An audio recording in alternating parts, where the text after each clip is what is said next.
Max adjusted the straps on his backpack, his flashlight beam slicing through the thick fog, curling around the crumbling facade of Grimhaven Asylum.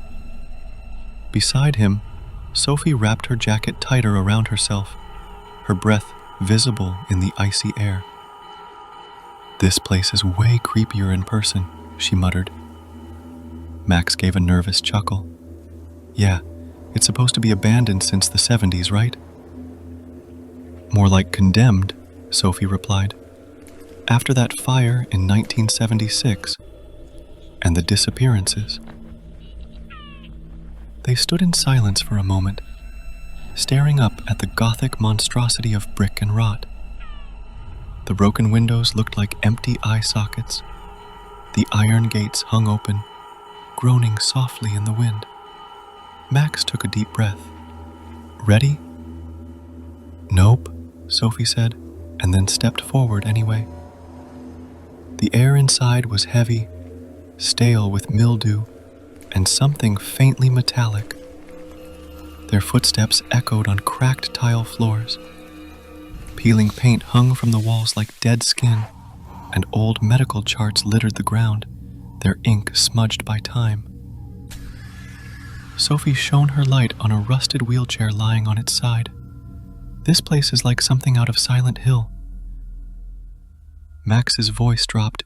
"Shh, did you hear that?"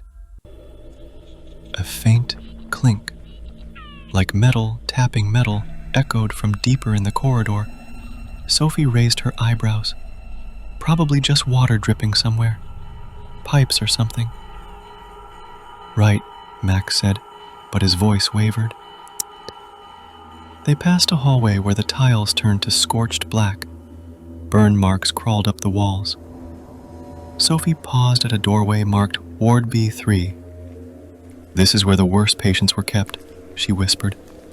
"How do you know?" "I did some research." She pushed open the door. "They called this the quiet wing because no one ever screamed. Not because it wasn't bad, because they were too scared." Max hesitated, but followed. The room inside had rows of steel-framed beds, all bolted to the floor.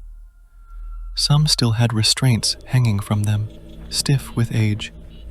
The shadows felt thicker here, as if the darkness itself resisted their flashlights.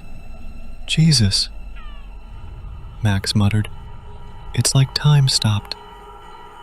Sophie moved to a rusted filing cabinet and yanked open a drawer. She pulled out a patient chart. Evelyn Greaves, admitted 1963. Paranoia, schizophrenia, multiple personality disorder. Max peeked over her shoulder. Notes say she believed something lived in the walls. Sophie flipped the page. She said it whispered her name at night. As if on cue, a faint whisper curled through the room. Max froze. "Did you?" "Yeah," Sophie breathed. "I heard it too."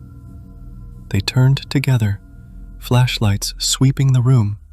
Nothing, just beds and dust. Sophie's voice was shaky. "Let's keep going." They descended to the basement. The stairs creaked under their weight, and the air turned colder with every step. The basement was worse. Narrower halls, thicker shadows. The lights above them flickered occasionally, long dead, yet still reacting to some unseen force. They found a locked steel door with a faded label. Hydrotherapy, restricted access. Max looked at Sophie. "Want to?" She already had a bobby pin out, crouching by the lock. It clicked open after a few tense seconds.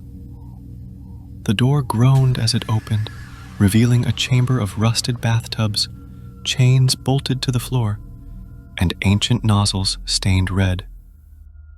Sophie stepped inside. They used to submerge patients in ice water for hours. Said it helped with hallucinations. Max stayed near the doorway. "Yeah, sounds like torture." Sophie walked toward the far end. "There's something scratched on the wall." Max followed, reluctantly. The message was faint, nearly lost beneath the grime. It lives between the walls. It watches when you sleep. The whisper came again, closer now. Sophie. She spun, eyes wide. That wasn't you? Max shook his head. We need to go. Now. They retraced their steps, but the hallway looked wrong, longer than before, with more doors. The peeling paint now formed patterns, faces twisted in agony, mouths open in silent screams. Max's flashlight flickered. Sophie grabbed his arm. Don't leave me. Not planning to. A low, guttural moan echoed down the hallway. Then something moved. A shadow, too fast and low to be human, skittered across the far end of the hall. Max and Sophie broke into a run. Doors slammed shut behind them as they passed. A high-pitched laugh echoed from nowhere and everywhere.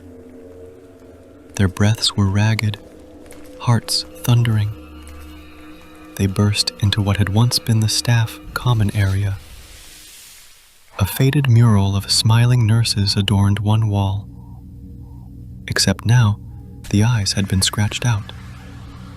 Max looked around, panicked. Where the hell is the exit? This way, Sophie gasped. They rounded a corner and stopped. Ahead of them stood a woman. Her hospital gown hung in tatters. Her skin was gray, waxy. Hair hung in clumps around her face, and her eyes were solid black. She tilted her head. Do you see it now? She whispered. Max stepped back. No, this isn't real. The woman raised a hand and pointed at Sophie. You woke it up. The floor shook. Behind them, something began crawling, scratching at the walls, a wet sound like flesh dragging over concrete. The woman vanished into mist. Max and Sophie ran. They reached the lobby. The front doors? Gone, just a brick wall. Sophie pounded on it. They were right here. They were here. The whisper returned. This time, right in Max's ear. You should have stayed away. Lights exploded overhead, plunging them into total darkness. Max screamed. Then, silence. Max woke to silence and light. He was lying on a gurney in an empty hallway. The walls were white, freshly painted. There was no rot, no peeling wallpaper. Clean floors, working lights. Sophie was gone. Sophie? He called. No answer. He walked the hallway. Everything looked new. He reached the front doors, now intact. Sunshine streamed in. Outside, police tape fluttered in the breeze. He stumbled into the parking lot. A man in a sheriff's uniform approached him. You all right, son? I was inside with my friend, Sophie. The sheriff frowned. No one's been in there for years. It's been sealed since '76. We broke in. Sophie's still inside. The sheriff nodded to another deputy, who quickly ran toward the building. Max turned to look back and froze. In the third-floor window, just beyond the scorched wing, a face watched him. Pale, hollow-eyed. Sophie. Her lips moved. You left me. The window shattered. The deputy ran out moments later. There's no one inside. We checked every room. It's empty. A week passed. Max barely spoke. He kept dreaming of that voice, that whisper. He'd see Sophie in mirrors, hear her laugh when he turned off the lights. Then one morning, carved into his bedroom wall, it lives between the walls. It watches when you sleep. And underneath it, in a handwriting he knew too well, why did you leave me?